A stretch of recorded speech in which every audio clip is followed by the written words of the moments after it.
Shalom Bapak Ibu, Saudara yang diberkati oleh Tuhan. Puji nama Tuhan, kembali kita bertemu di channel SDG Kalimantan Tengah. Pada kesempatan ini bersama dengan saya, Pendeta Mombo Gusti Gunawan MTH. Mari kita akan bersama-sama merenungkan firman Tuhan, namun sebelumnya mari kita berdoa. Bapa yang ada di sorga, kami bersyukur untuk kesempatan hari ini. Bukalah hati dan pikiran kami saat ini Tuhan, agar kami mengerti kehendak-Mu. Berbicaralah kepada kami ya Tuhan, karena kami rindu dibentuk, diteguhkan, dan diarahkan oleh kebenaran-Mu. Kiranya oleh Roh Kudus menuntun setiap kata yang disampaikan, dan menjadikannya benih yang hidup dalam hati kami. Dalam nama Tuhan Yesus Kristus kami berdoa. Amin. Bapak Ibu Saudara yang diberkati oleh Tuhan, sebagai dasar perenungan firman Tuhan untuk kita saat ini yaitu Daniel pasal 1, ayat 1 sampai dengan yang ke-21 di atas perikopnya Istana Babel. Adapun judul atau tema renungan kita saat ini ialah tetap berdiri dalam hikmat di tengah Istana Babel. Bapak Ibu, saudaraku yang diberkati oleh Tuhan, hari ini kita akan merenungkan kebenaran firman Tuhan. Kitab Daniel pasal 1 ayat 1 sampai dengan yang ke-21.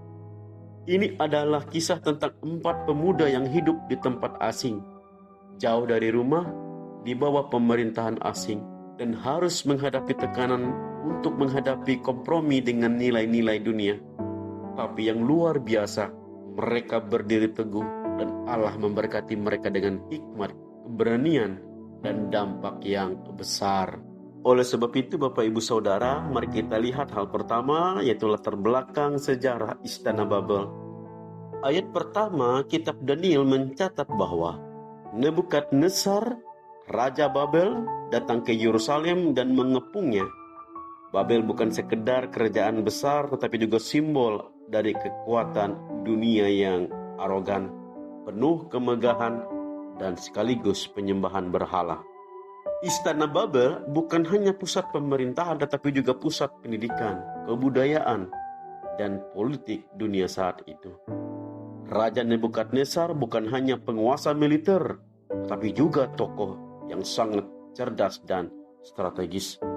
Ia tahu bahwa kekuatan suatu bangsa tidak hanya terletak pada senjata, tetapi juga pada pengaruh budaya dan pendidikan. Maka ia memilih para pemuda terbaik dari bangsa-bangsa yang ditaklukkan, termasuk Daniel dan teman-temannya, untuk dididik dalam sistem Babel. Hal yang kedua yang kita renungkan adalah tantangan di tengah budaya asing. Daniel dan teman-temannya, Sadrak, Mesak, dan Abednego, dihadapkan pada dilema besar. Mereka harus belajar bahasa dan sastra Kasdim, mengganti nama Ibrani mereka dengan nama Babel, bahkan disuguhi makanan yang bertentangan dengan hukum Taurat. Namun perhatikan ayat yang ke-8. Daniel berketetapan untuk tidak menajiskan dirinya. Ini adalah titik balik. Daniel bisa saja memilih untuk menyesuaikan diri agar nyaman, tetapi ia tahu bahwa siapa dirinya dan kepada siapa ia percaya. Saudara, ini adalah pelajaran penting bagi kita.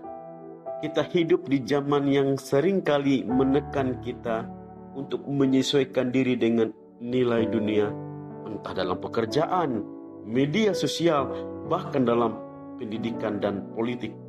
Tetapi Daniel menunjukkan kepada kita bahwa kesetiaan kepada Tuhan lebih penting daripada kenyamanan. Kemudian yang ketiga yang kita renungkan bersama adalah kepemimpinan dalam hikmat. Ketika Daniel menolak makanan raja, ia tidak memberontak atau membuat keributan. Ia berbicara dengan hikmat, berdialog dengan pemimpin juru minum, dan mengusulkan solusi alternatif. Yang katakan cobalah 10 hari. Luar biasa bukan? Daniel memimpin dengan bijaksana, bukan dengan amarah atau fanatisme. Ia berani, tapi juga rendah hati.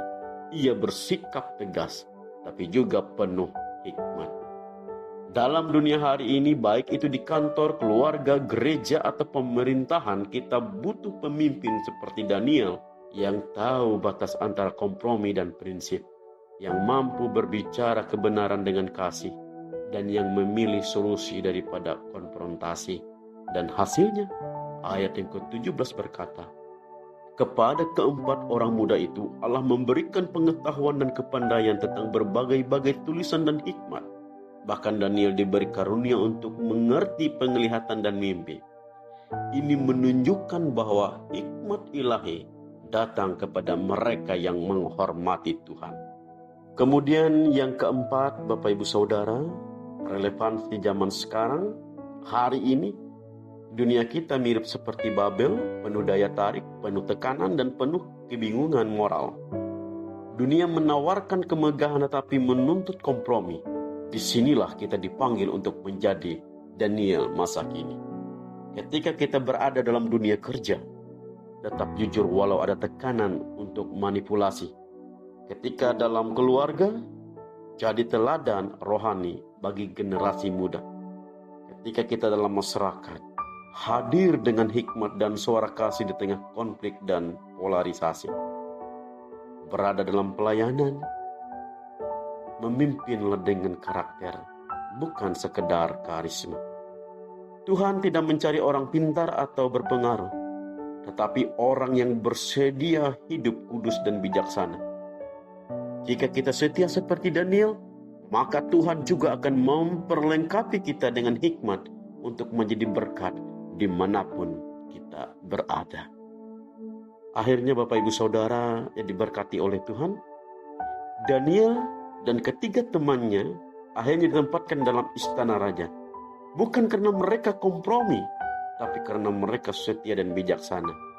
Dunia mungkin tidak selalu menghargai kekudusan, tetapi Allah yang hidup akan meninggikan orang yang rendah hati dan takut akan Dia. Mari kita belajar dari Daniel, tetap berdiri teguh dalam iman, dipimpin oleh hikmat, dan percayalah bahwa Tuhan akan bekerja melalui kita. Amin. Mari kita berdoa.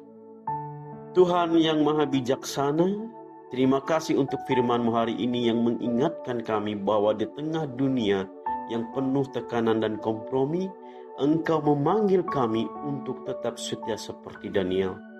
Berikan kami hikmat, keberanian, dan kerendahan hati untuk berdiri bagi kebenaran-Mu dengan kasih dan bijaksana. Kami berdoa bagi setiap pemimpin di tengah-tengah kami, baik di keluarga, gereja, di tempat kerja, dan bangsa negara yang kami cintai ini, agar dipenuhi dengan roh kebijaksanaan seperti yang Engkau curahkan kepada Daniel.